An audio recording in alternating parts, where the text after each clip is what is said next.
మంచి కొలెస్ట్రాల్ ని పెంచుతుంది. ఇవన్నీ మీకెలా తెలుసు? నేను డాక్టర్ కంటే తక్కువ ఏంటి? ఫ్రీడమ్ రైస్ బ్రాన్ ఆయిల్, ఇందులో 10,000 ppm కు పైగా ఒరైజనాల్ ఉంది. மூன்று தளம் மூன்று குணம் மூன்று விழி மூவாயுதம் மூலமெனக் கோலம் தரும் ஓர் வில்வம் சிவார்ப்பணம். முப்பிரவி துயர் நீக்கும் முப்பிரிவாய் விளங்கிடுமே புனிதமெலாம் அள்ளித்தரும் ஓர் வில்வம் சிவார்ப்பணம்.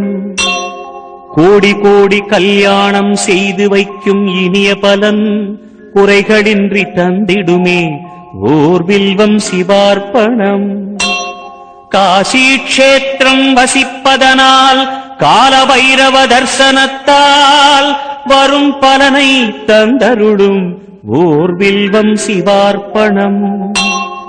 பூச்சிகளால் வீணாகா அதிசயமாம் வில்வதளம் மங்களமே தினமருளும் ஓர் வில்வம் சிவார்ப்பணம். திங்களினும் இந்துவாரம் விரதமுடன் பூஜை செய்ய ஏற்றதளம் வில்வதளம் ஓர் வில்வம் சிவார்ப்பணம். வாஜபேயம் சோமயாகம் வளர்க்கின்ற யாக பலன் அத்தனையும் தந்தருளும் ஓர் வில்வம் சிவார்ப்பணம். கயை பிரயாகை யாத்திரையை செய்வதனால் வரும் பலனை தந்திடுமே வில்வதளம் ஓர் வில்வம் சிவார்ப்பணம். சாளக்கிராமம் வணங்கும் பலன் சான்றோரை வணங்கும் பலன் தந்தருளும் எந்நாடும் ஓர் வில்வம் சிவார்ப்பணம். கோடி யானை தான பலன் அஸ்வமேத யாக பலன் ஆயிரமாய் தந்திடுமே ஓர் வில்வம் சிவார்ப்பணம். காண்பதுவும் புண்ணியமே தொடுவதுவும் புண்ணியமே கனிவருளும் நெஞ்சினிலே ஓர் வில்வம் சிவார்ப்பணம். பாடசாலை ஆலயங்கள் பல ஆயிரம் அமைப்பதனால் வருகின்ற பலன் அருளும் ஓர் வில்வம் சிவார்ப்பணம். அன்னதானம் ஆயிரமாய் செய்கின்ற ஜன்ம பலன் அளித்திடுமோர் அர்ச்சனையே ஓர் வில்வம் சிவார்ப்பணம்.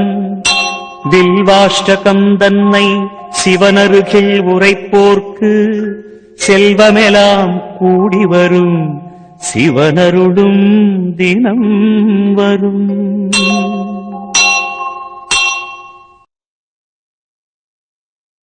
ఫిల్టర్ కాఫీ చల్లారిపోతుంది. Banjara premium filter coffee, double the flavour. Double okay.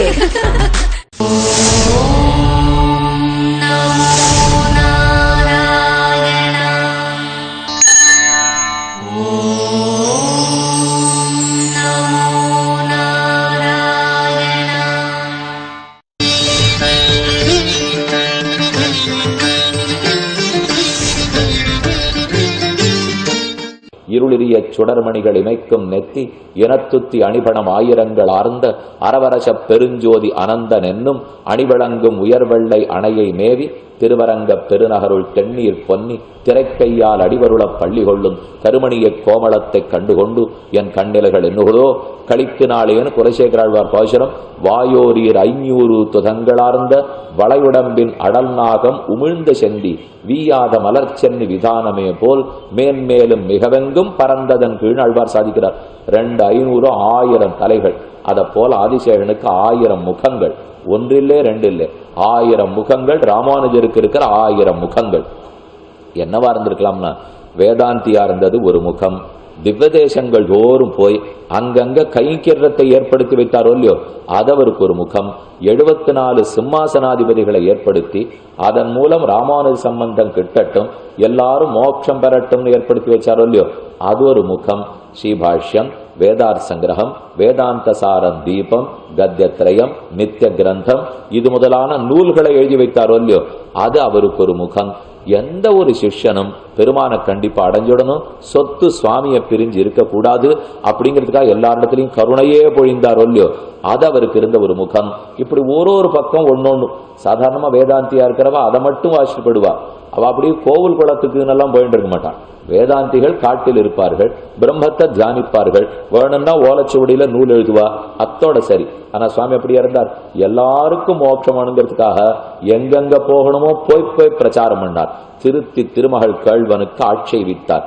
மற்றொரு முக்கியமான முகம், நமக்கு தேவையான முகம், சம்ஸ்கிருத வேதாந்தத்தோடு சமமாய் திராவிட வேதாந்தத்துக்கு பெருமை சேர்த்து ஆழ்வார் பாசுரங்கள்ல ஆழ ஈடுபட்டிருந்தார். வெறும் வேதாந்தியா இருந்தா ஆழ்வார்களுடைய காதல் பாசுரத்தை போய் ஒத்துருப்பாளா? ஆனா இந்த பாசுரத்தில் இருக்கிற பிரம்ம ஞானம் வேற எதில் உண்டு? ஒரு பெரும் செல்வமும் உயர் குருவும் பெரிதரு பூமகள் நாதனும் மாறன் விளங்கிய சீர் நெருகரும் செந்தமிழ் ஆரணமே என் நீளலத்தோர் அரிகரனென்ன ராமானுஷன். ராத்திரி வேலையாகட்டும் பகல் வேலையாகட்டும் எப்பவும் திருவாய்மொழி பாசுரங்களை சொல்லிட்டேதான் நடப்பறான் சுவாமி. நமக்கு காலம் தள்ளுவது நாவினால் நவிற்றின்பமெய்தினேன் மேவினேன் அவன் பொன்னடி மெம்மையே தேவுமத்தறியேன் குருகூர் நம்பி பாவி நின்னிசை பாடித் திரிவனே.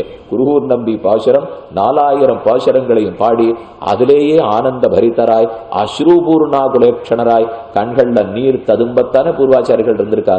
ராமானுஜருக்கு 2 கண்கள். ஸ்ரீமத் வேத மார்க்க பிரதிஷ்டாபனாச்சாரியர் உபய வேதாந்தாச்சாரியராய் தரிசன ஸ்தாபகராய் பகவத் ராமானுஜர் இருந்தார்.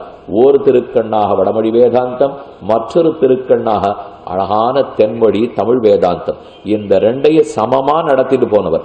எத்தனையோ பிரம்மசூத்திரம் தெரியும், ஸ்ரீபாஷ்யம் வியாக்கியானமே பண்ணியிருக்கார். பிரிச்சு படிச்சோம்னா நமக்கு 4 வருஷமானாலும் ஒரு சூத்திரம் புரிய போறதில்லை, அவ்வளவு ஆச்சரியமான அர்த்தம் எழுதியிருக்கார். ஆனா அந்த சுவாமியை கேட்டா என்ன ஒரு தொண்டரடி புடியாழ்வாருக்கு இருந்த பாவம் நமக்கு வரல, திருப்பாண்டாழ்வாருக்கு இருந்த அன்புல 100ல் 1 பங்கு நமக்கு வரல. நாமெல்லாம் என்ன அதிகாரிகள் என்ன சுவாமி ரொம்ப வருத்தத்தோட சொல்லிக்கிறான். பிள்ளவரங்காவல்லி தாசர்னு ஒருத்தர் இருந்தார். அவர் மல்லர், அவர் பெரிய துவந்த யுத்தம் பண்றவர், மல்ல வீரர். பக்கத்திலே ஸ்ரீரங்கத்து பக்கத்துல நிச்சுலாபுரி உறையூர்ங்கிற திவ்யதேசம், அங்கதான் இருந்தவர். மல்லரா இருந்திருக்கிறவர் எப்படி இருந்திருப்பார், எவ்வளவு சக்தியோடு இருந்திருப்பார். ஆனா அந்த சுவாமி ராமானுஜராலே திருத்தப்பட்டு நல்ல பக்தராயிட்டார். அவருடைய தர்மபத்னிக்கு பொன்னாச்சியார்னு திருநாமம். இவா 2 பேரும் ஸ்ரீரங்கத்திலே இருந்து நித்தியம் கைங்கரத்தில் ஈடுபட்டு இருப்பா. ராமானுஜருடைய காலக்ஷேபத்தில் உட்காண்டிருப்பாளா. ராமானுஜர் ஒரு நாள் திருவாய்மொழி காலக்ஷேபம் சொல்லிருக்கார். சொல்லச்சே நம்மாழ்வார் பாடியிருக்கிற அழுதழுது பாடியிருக்கிற ஒரு பாசம். அந்த பாட்டுக்கு சுவாமி அர்த்தம் சொல்லிட்டு இருக்கார். கேட்ட உடனே பிள்ளவரங்காவலி தாசர் கேவி கேவி விசித்து அழறதுக்கு ஆரம்பிச்சுட்டாராம். அதை பார்த்த உடனே சுவாமி தம் புஸ்தகத்தை முழுட்டு, உனக்கு இருக்கிற பாவ சுத்தி எனக்கு இன்னும் வரல, நன்னா கடகடகடான்னு பேசுறேன்னு தவிர பாசுரத்தை கேட்ட உடனே நீ அழறபார், இந்த பக்தி எனக்கு என்னைக்கு வந்ததோ அன்னைக்கு தான் உனக்கு சொல்ற யோக்கியத்தை எனக்கு உண்டு, அது வரைக்கும் உனக்கு சொல்றது யோக்கியதை கிடையாதுன்னு சொல்லியிருக்கணும். நாள் அப்ப சுவாமி திருவுள்ளத்தில் பக்திக்கு எவ்வளவு சிறப்பு இருந்திருக்கணும்.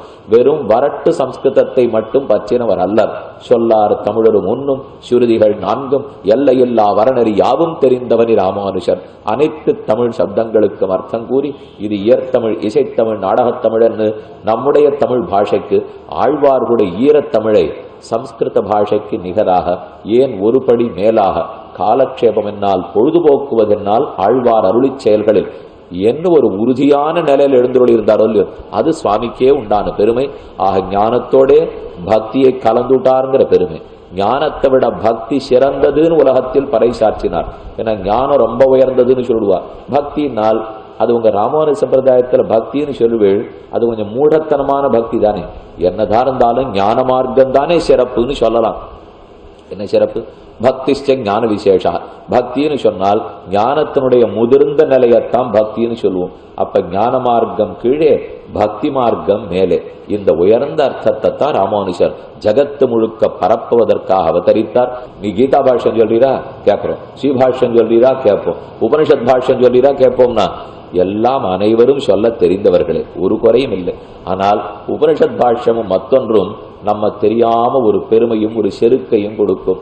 ஆனா குரு பரம்பரையை வாசிக்க வாசிக்க இருக்கிற துளி செருக்கையும் இல்லாமல் அடித்துவிடும். எப்பேற்பட்டவர் ஆள வந்தார், எப்படிப்பட்டவர் நாதமுனிகள், அவர் ஓரோரு இடத்திலும் என்னமா நடந்துக்கிறார், அதை படிக்க படிக்கத்தான் நமக்கு பணிவு தோற்றும். ஆக ஓர் பக்கத்தில் ஞானம், மற்றொரு பக்கத்தில் பக்தி, ஓர் பக்கத்தில் வீரம், மற்றொரு பக்கத்தில் பிரேமம், ஒரு பக்கத்தில் சம்ஸ்கிருத வேதாந்தம், மற்றொரு பக்கத்தில் திராவிட வேதாந்தம், ஓர் பக்கத்தில் பிரமாண நிர்மாணம், மற்றொரு பக்கத்தில் பிரமேய ரட்சணம், திவ்யதேச ரட்சணம். இப்படி ரெண்டாக எத்தனையோ கைங்கரியங்களை பூலோகத்தில் ராமானுஷர் ஏற்படுத்தினார். இனி பலகாலும் சொல்லியன் பன்னி உரைக்கில் பாரதமாம். ஆகையால் பூர்வத்தை அவதாரிக்கை இத்தோட முடித்துக் கொள்வோம். சுவாமி ராமானுஷர் ஸ்ரீபெரும்புதூரிலே சித்திர மாசம் திருவாதிர நட்சத்திரத்தில் அவதரித்தார். அப்ப அவர் என்னென்ன கைங்கரியத்துக்காக பிறந்தார், ஆறாக அவதரித்தார்ங்கிற அளவுக்கு விண்ணப்பம் பண்ணிருக்கேன். சாஸ்திரத்துக்கு சரியான அர்த்தம் சொல்லணும், மக்கள் அனைவரும் பெருமானுடைய திருவடிகள் அடையணும், பக்தி லோகத்தில் பெருகணும், ஆனந்தமான எளிமையான வாழ்க்கை வாழணும். அதுக்கு இப்படி பிறந்தியா அப்படி பிறந்தியான்னு கேட்காதே.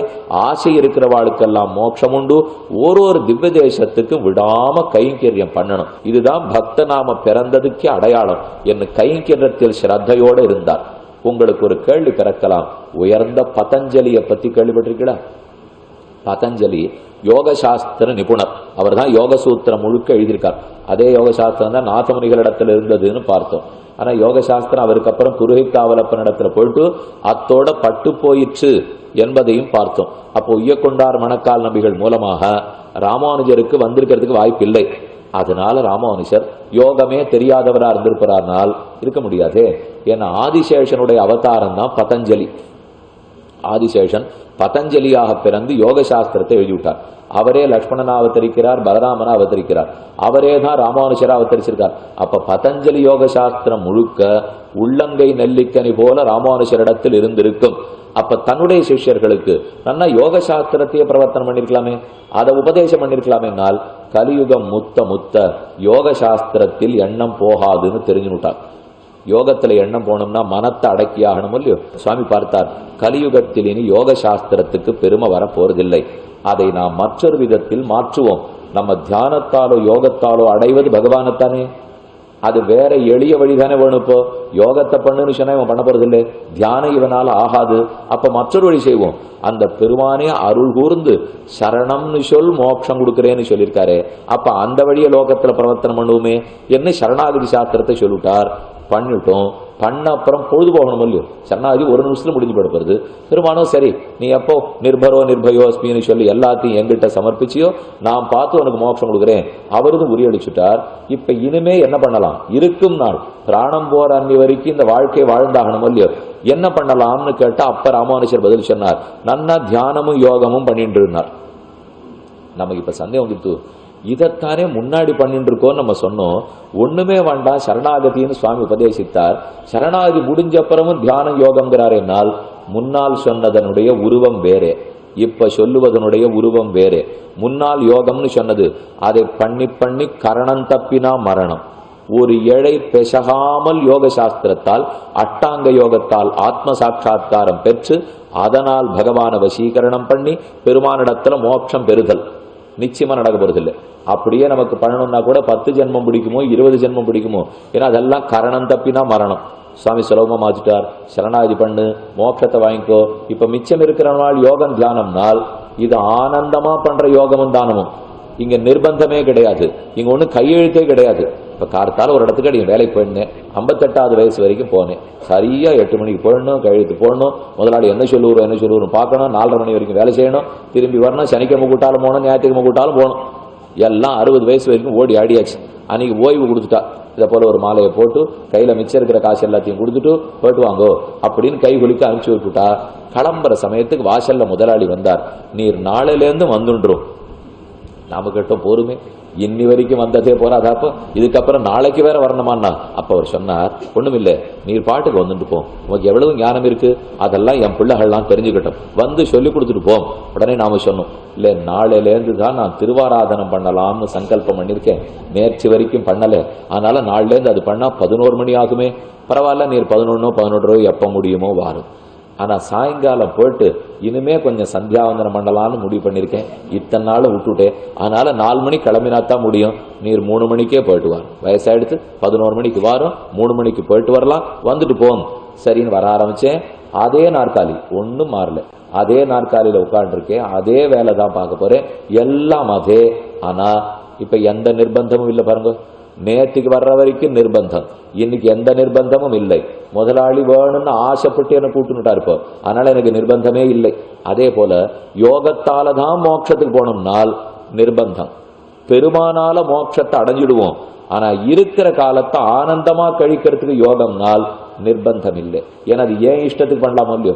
அப்படியே ஏதாவது தப்பி பண்ணிட்டேன்னா கூட இப்ப பத்மாசனத்துல உட்காந்துருக்கணும், 2 மணி நாள் உட்காந்து ஆசனத்துல யோகம் பண்ணுன கால் வலிக்கிறதே. யாருக்குமே இப்ப கீழே உட்கார்றதுங்கிறது பேராபத்து. மற்றதெல்லாம் எது முடியுமோ இல்லையோ, சாமி மேல பிராணாயாமங்கிற சமாதி பிரத்யாகாரம் தாரணை அதெல்லாம் இருக்கட்டும், முதல்ல பத்மாசனத்துல கீழே உட்கார்ந்தானா யோகத்தை ஆரம்பிக்கிறதுக்கு. அப்ப அதற்கே வழி இல்லை. இருக்கா சொல்ல வந்தே, கஷ்டப்பட்டு யோகத்தை பண்ணாலும் தப்பா போச்சுன்னா கிடைக்கவே கிடைக்காது. ஆனா இப்போ நம்மால எப்ப முடியுமோ யோகாசனத்துல உட்காந்துக்கலாம், முடியும்னா உட்காந்துக்கலாம், இல்லைன்னா நாற்காலியில உட்காண்டே தியானம் பண்ணிக்கலாம். பெருமாள் ஒண்ணுமே சொல்ல போறது இல்லை, நீ நினைச்சியானா போறோம். ஏன் இந்த மாதிரி மாத்தி விட்டாருன்னா, நீ தான் சரணம்னு சொல்லிட்டியே, உன்னால உனக்கு நீயா வர்றதுக்கு முடியாதுன்னு ஒத்துனுட்டே, நான் தான் ரட்சிக்கணும்னு ஏத்துனுட்டே, அப்ப நான் ரட்சிச்சுட்டு போறேன். அப்ப சுலபமா இருக்கலாமோ இல்லையோ. யோகம் இல்லேன்னு சுவாமி சொல்லல, யோகத்தை உபாயமாக்காதேன்னு சொன்னார். யோகம் உண்டு, தியானம் உண்டு, எல்லாம் உண்டு, அதை கைங்கரியமாக செய். அதை போய் வலுக்கட்டாயமான உபாயமாக ஆக்காதே. அதை வலுக்கட்டாயமா ஆக்கிட்டோம் உனக்கு கிடைக்கவே போறது இல்லை. ஏன்னா அப்ப என்ன பண்ணிடுவார், பெருமாள் சரியா எல்லாத்துக்கும் கணக்கு பார்க்க ஆரம்பிச்சிடுவார். அதே போல இப்ப நாம பண்ணிட்டு இருக்கிறதெல்லாம் கண்டுடைப்பு. சரணம்னு சொன்னதுக்காக பெருமாள் மோட்சத்தை ஒத்துனுட்டார். பின்ன என்ன பண்ணிட்டு இருக்கோம்னால் கண் துடைப்பத்துக்கு காலத்தை கழிச்சாகணும் இல்லையோ. மிச்சம் இருக்கிற காலத்தை கழிக்கிறதுக்கு யோகம் பண்ணுவோமா, தியானம் பண்ணுவோமா, கைங்கரியம் பண்ணுவோமான்னு சொல்லிட்டு இருக்கோம். கிடைக்குமா இல்லையாங்கிற சந்தேகமே இல்லை, கிடைக்குங்கிற உறுதி உண்டு. கிடைக்குங்கிற உறுதியை பெற்றுக் கொடுத்தது யார்? சித்திர மாசம் திருவாதிர நட்சத்திரத்திலே சிவரும்பூதூரிலே அவதரித்த பகவத் ராமானுஜர் தான் அந்த உறுதியே பெற்றுக் கொடுத்தார். ஆக கைங்கரியத்தை பண்ணிட்டு வாழ்வாய், பகவத் குணங்களை அனுபவிப்பாய், திவ்ய தேசங்களுக்கு போய் கைங்கரியம் பண்ணுவாய், பகவானோ மோட்சம் கொடுக்கிறேன்னு சொல்லிட்டார். அப்பேற்பட்டவருக்கு நான் என்ன செய்தா போரும், என்ன வேணா அவருக்கு செய்துட்டு இருக்கணும் இல்லையோ. அவர் என்னை என்ன செய்கிறார், அன்னது செய்கிறார், ஏதோ செய்கிறார், ஆனா எனக்கு செய்யாம இருக்க முடியல. நான் எவ்வளோ தாழ்ந்தவனா இருந்தேன், அத்தனை உயரத்தில் இருக்கிற வைகுந்தத்தை போய் நிமிஷ பொழுதுல கொடுக்குறேன்னு சொல்லிட்டாரு. அப்படி இருக்கிறச்சே அவர் சொன்ன என்ன வேணா செய்யலாம் சுவாமி, அவன் தோலை செருப்பா தைச்சு அவருக்கு போடலாம் அப்படின்னு ஒரு உத்வேகம் நம்ம இடத்துல வருது இல்லையோ. அந்த உத்வேகம் இருந்தா இன்னும் கைங்கரியத்தை ஒழுங்கா பண்ண ஆரம்பிச்சிருவோம். பெருமாளுக்கு நான் என்ன பண்ணா ரொம்ப பிடித்தமா இருக்கும், பராசர மகிழ்ச்சி இடத்தை கேட்டேன். அந்த சுவாமி பதில் சொன்னார், நான்ய தத்தோஷகாரக வர்ணாசிரம ஆச்சாரவதா புருஷேண பரப்புமான் விஷ்ணுர் ஆராத்ததே பந்தாக நான்ய தத்தோஷகாரக. அவனவனுடைய வர்ண தர்மத்தையும் கைங்கரியத்தையும் பண்ணினால் பெருமான் ரொம்ப பிரீத்தனாகிறான். எந்த ஒரு விஷயத்திலே ஆசை ஏற்பட்டால் கைங்கரியம் கிடுகிடுன்னு நடந்துடும். இந்த உயிர் நாடியத்தான் ராமானுஜர் பிடிச்சிட்டார். நாம அதிகாரம்னு தேடி போறதை விட ஆசையை அதிகாரம் ஆக்கிட்டோம்னா ரொம்ப சுலபம். எப்பேற்பட்டவர் நம்மாழ்வார், பெருமானிடத்தில் அனுகிரகம் பெற்றவர், அவருடைய அனுகிரகத்துக்கு பாத்திரபூதரான நாதமுனிகள் அந்த வம்சத்துல பிறந்தாரான்னு ஒருத்தர் கேட்டிருக்கணும்னா எவ்வளவு ஆசை உள்ளத்துல இருந்திருக்கும். எப்பேற்பட்ட நாராயணன் கண்ணை மாத்தாம அவர் அனுகிரகித்தாராமே. இது மனசுல படத்தான் அதுல ஈடுபாடு வரும். அதனாலே வரட்டுத்தனமா படிக்கிற படிப்பை எவ்வளவுனா படிச்சுடலாம், ஆனா அன்போடு ஆதரவோடு ஈடுபாட்டோடு ஆசையை வளர்த்துக்கணும் பாருங்க, அதுதான் கட்டத்திலையும் கட்டம். சுவாமி ஆசைப்பட்டதே நாம ஒத்தொத்தரும் பெருமானிடத்துல ஆசையை வளர்த்துக்கணும், பக்தியை வளர்த்து கொள்ள வேண்டும். அது கிடைச்சுடுத்தினால் மற்ற தத்தனையும் தன்னடையே தொடரும். என்ன பெருமானிடத்தில் மார்பால் மனம் சுழிப்ப மங்கையர் தோள் கைவிட்டு நூற்பால் மனம் வைக்க நுய்விதாம் நாற்பால வேதத்தான் வேங்கடத்தான் விண்ணோர் முடிதோயும் பாதத்தான் பாதம் பணிந்து. ஆழ்வார் ரொம்ப ஆச்சரியமா சாதிக்கிறார். விண்ணோர் முடிதோயும் பாதத்தான் பகவான் வெங்கடேச பெருமான். அவனிடத்துல மனம் சுழிப்ப, மற்ற இடத்துல ஆசை இல்லாமல் பெருமானிடத்திலேயே ஆசையோடு ஓட வேண்டும். அப்படி இருந்தவர் தான் ராமானுஜர். அதனால ராமானுஜருடைய பல திருமுக மண்டலங்கள் இது ஒரு கோணம், இது ஒரு கோணம், இது ஒரு கோணம் என்ன, அவரிடத்துல என்னென்ன கோணங்கள் உண்டு அப்படிங்கிறத மட்டும் விண்ணப்பம் பண்ணியிருக்கேன். இனி அவருடைய சரித்திரம் நீண்ட சரித்திரம். சுவாமி அவதரித்தது ஸ்ரீபெரும்பூதூரில்னு பார்த்தோம். ஆதிசேஷனுடைய அவதாரமாய் பஞ்ச ஆயுதங்களுடைய அம்சமாக அவதரிக்கிறார். எப்போது அவதரித்தார்? ஆளவந்தார் வாழ்ந்து கொண்டிருக்கிற காலம். இனி இந்த தரிசனத்துக்கு நிர்வாகர் யார் என்ன பக்கத்தில் இருக்கிற முதலிகளோட யோசிச்சிருக்கார். அவருக்கு திருநக்ஷத்திரம் வயசு ஏறிண்டே போறது. இனி அடுத்து இந்த பதவியை யாரிடத்துல கொடுத்துட்டு போறது என்ன சுவாமி திருவுள்ளத்துல சந்தேகம் வந்துடுச்சு. இவர் இப்படி ஆசைப்பட்டுட்டே இருக்கிறச்சே மேல பெருமான் நினைக்கிறான், ஓ நம்முடைய தரிசனத்தை ஸ்தாபிக்க இனி ஒரு மகானுபாவர் பிறக்க வேண்டும் என்று பெருமாள் திருவுள்ளத்தில் கொண்டு ஆதிசேஷனை பார்த்து, நீர் 200 ஆண்டுகள் பூலோகத்துக்கு போம், அங்கு போய் அனைவரையும் திருத்தினம் திருவடிகளுக்கு ஆட்படுத்தும், உபதேசத்தின் மூலமாகவும் கருணை பொருந்திய கண் விழி பார்வை மூலமாகவும் திருத்தும் என ராமானுஷரை பொறுத்த வரைக்கும் அவர் எழுதி வச்சிருக்கிறத படிச்சு மோட்சத்துக்கு போனவாங்கிறார் கைப்பிடி அளவு. ஆனா சுவாமியினுடைய திருவடியை தலையில வச்சுட்டு மோட்சத்துக்கு போனவா லட்சோபலட்சம் பேர். அவருடைய திருக்கண் பார்வை கடிபட்ட அதனாலேயே முக்தி அடைந்தவர்கள் கோடானு கோடி பேர். அதிலேயே அவர் எல்லாருக்கும் மோட்சம் கொடுத்துட்டாரே தவிர அவர் கையால் தடவினாலோ கண்களால் குளிர நோக்கினாலோ அவர் 2 வார்த்தை நீ போ என்று சொன்னாலோ அவர் திருவடியை எடுத்து நம் முடியில் வைத்து கொண்டாலோ அந்த ஸ்பரிசத்தாலும் கடாட்சத்தாலுமே எத்தனையோ பேர் முக்தி அடைந்தார்கள். எந்த திவ்யதேச தெம்பெருமானிடத்துல போகட்டும், திருவேங்கடமுடையான் அகிலாண்ட கோடி பிரம்மாண்ட நாயகன் அந்த பெருமானுடைய ஆஸ்தானத்துக்குள்ள போறோம். கோவில் முழுக்க ஓர் ஆழ்வாருக்கு சன்னதி இல்லை, ஓர் ஆச்சாரியனுக்கு சன்னதி இல்லை, அனைவருமாக சேர்ந்து ராமானுஷராக கொண்டான். பாஷ்யக்காரர் சன்னதி மட்டும்தான் திருவேங்கடம் கோயிலுக்குள்ளே உண்டு. என்னால் அதே பத்தி திருவரங்கத்த முதனார் சாதித்தாரோ இல்லையோ, எங்கெங்கோ பெருமாள் எழுந்தருளி இருக்கிறார். இருப்பிடம் வைகுந்தம் வேங்கடம் மாலிரும் சோலை என்னும் பொறுப்பிடம் மாயனுக்கென்பர் நல்லோர் அவதன்னொடும் வந்திருப்பிடம் மாயனிராமானுஷன் மனத்து இன்னவன் வந்திருப்பிடம் என்ற இதயத்துள்ளே தனக்கின்புறவே. எல்லா திவ்யதேசத்து பெருமாளும் அனைத்தாழ்வார்களும் ராமானுஜருடைய திருவுள்ளத்தில் எழுந்தருளி இருப்பார்கள். இப்ப நமக்கு ஒரு நல்ல லாபம் பாருங்க, நாம சட்டுன்னு ராமானுஜர் எடுத்து நம்ம உள்ளத்துல வச்சுட்டோம், அப்ப மொத்த பேரு நம்ம கிட்ட தான் இருப்பா. பெருமானை விட ஆழ்வாருக்கு ஏற்றம். ஏன்னா தன் திருவுள்ளத்தால் ஆழ்வார் பெருமாளை தாங்குறார். ஆழ்வாரை விட ராமானுஜருக்கு ஏற்றம். ஆழ்வாரையும் சேர்த்து ராமானுஜர் தாங்குறார். ராமானுஜரையும் சேர்த்து நம்ம தாங்கிட்டோம். இவா எல்லாரை விட இப்ப நமக்கு தான் ஏற்றம். இந்த லாபம் வேணும், இந்த பட்டம் வேணும்னு ஆசை இருக்கா இல்லையா எல்லாருக்கும்? இப்போ பெருமாளை விட பிராட்டியை விட ஆழ்வாரை விட நாதமுனிகளை விட ஆளவந்தாரை விட ராமானுஜரை விட சுவாமி அடியை தான் ஏத்தம்னா இது அகங்காரத்தாலே சொல்லும் வார்த்தை அல்ல, ஆசையாலே சொல்லும் வார்த்தை, அபிமானத்தாலே சொல்லலாமே தவிர யாரும் அகங்கரிச்சு சொல்லிக்க போறதில்லை. இப்படி ஆதிசேஷனை பார்த்து நீர் 200 சம்பத்சரங்கள் பூலோகத்துக்கு போம், அனைவரையும் திருத்தும், கலி கோலாகலத்தை முடியும், நரகத்துக்கு வேலை இல்லாமல் ஆக்கும், யமதர்மராஜனுக்கு இனி வேலை இருக்கக்கூடாது என்ன ஆணையிட ஆதிசேஷனும் சரி என்று ஏற்றுக்கொண்டு கேசவ சோமயாஜியாருக்கும் பூமி நாச்சியாருக்குமாக, அதாவது காந்திமதி அம்மையாருக்குமாக இருவருக்குமாக திருவவதாரம் செய்கிறார். ஓர் பிங்கள சம்பத்சரத்திலே சித்திர மாசம் ஆர்திரா நட்சத்திரத்தில் 13ஆம் தேதி வியாழக்கிழமை சுக்லபக்ஷம் பஞ்சமி திதியில் பகவத் ராமானுஜருடைய திருவவதாரம்.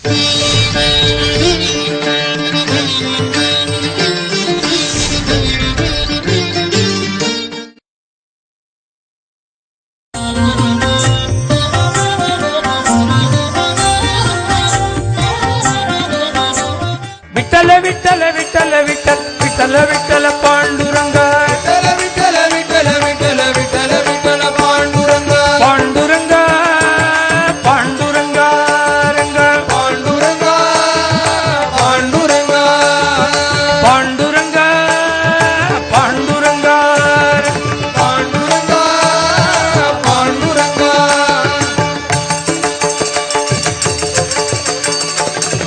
సాధులరా మీరు రండి పండరిపురము పోతామా, సాధులరా మీరు రండి పండరిపురం పోతామా, భక్తులరా మీరు రండి పాండురంగుని సేవిందామా, భక్తులరా మీరు రండి పాండురంగుని సేవిందామా. ఓహో సాధులరా మీరు రండి రండి, సాధులరా మీరు రండి. విఠల విఠల విఠల విఠల విఠల విఠల పాండురంగ,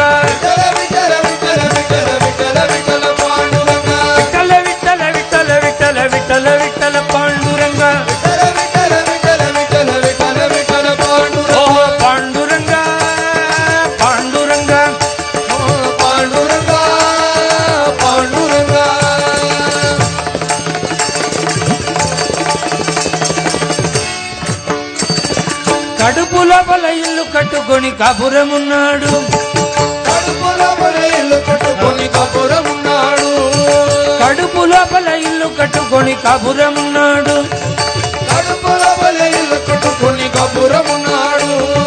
ఘంటానాదము శబ్దములో బల గలగల పడినాడు, ఘంటానాదము శబ్దములో బల గలగల పడినాడు. ఓహో సాధు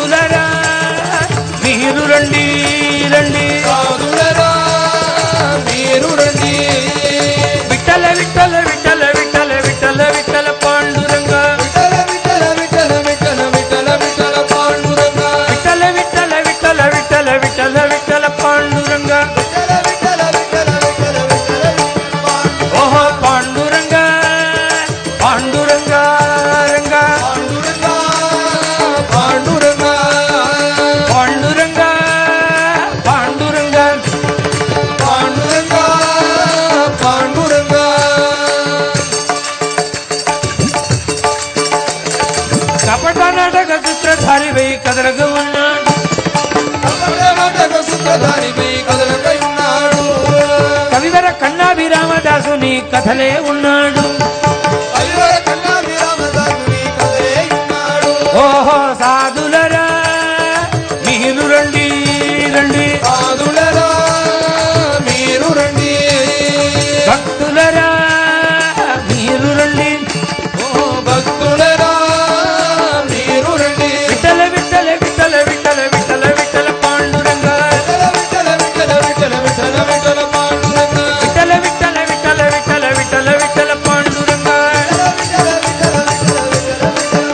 ఓహో పాండురంగ పాండురంగ రంగ, పాండురంగ పాండురంగ పాండురంగ పాండురంగ పాండురంగ పాండురంగ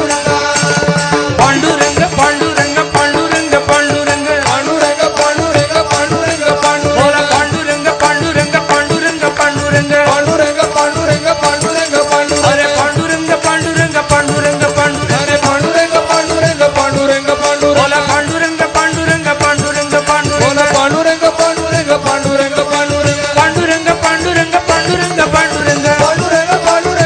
పాండురంగ పాండురంగ ఓల పాండురంగ పాండురంగ పాండురంగ పాండురంగ పాండురంగ పాండురంగ పాండురంగ పాండురంగ అరే విఠల పాండురంగ విఠల పాండురంగ ఓల విఠల పాండురంగ విఠల పాండురంగ అరే విఠల పాండురంగ విఠల పాండురంగ ఓల విఠల పాండురంగ విఠల పాండురంగ విఠల పాండురంగ అరే విఠల పాండురంగ విఠల పాండురంగ ఓల విఠల పాండురంగ విఠల పాండురంగ అరే విఠల పాండురంగ విఠల పాండురంగ అరే విఠల పాండురంగ విఠల పాండురంగ అరే విఠల పాండురంగ విఠల పాండురంగ పాండురంగ పాండురంగ పాండురంగ పాండురంగ పాండురంగ పాండురంగ పాండురంగ పాండురంగ పాండురంగ పాండురంగ పాండురంగ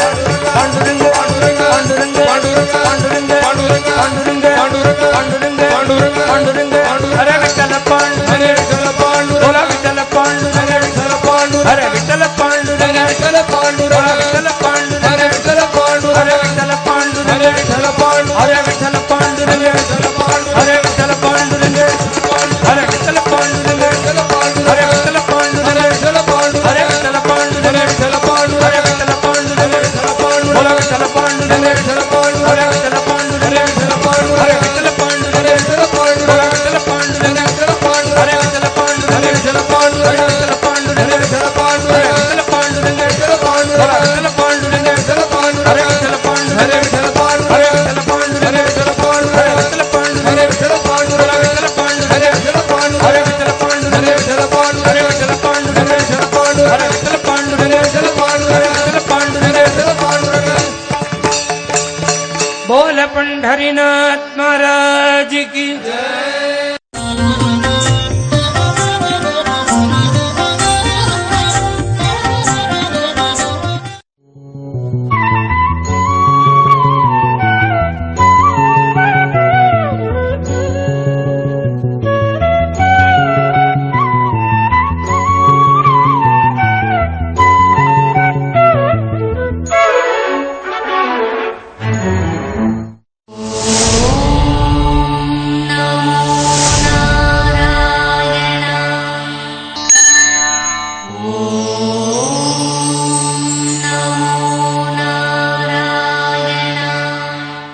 ఫిల్టర్ కాఫీ చల్లారిపోతుంది.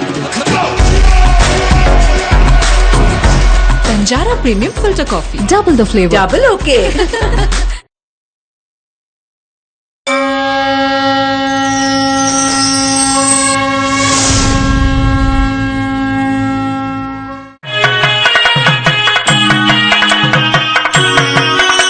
కళ్యాణోత్సవం. కలియుగ దైవం శ్రీనివాసుడు ప్రతినిత్యం శ్రీదేవి భూదేవి సమేతుడై వెంకటేశ్వర స్వామి కళ్యాణ మంటపంలో కళ్యాణ దీక్షలో సాక్షాత్కరిస్తాడు.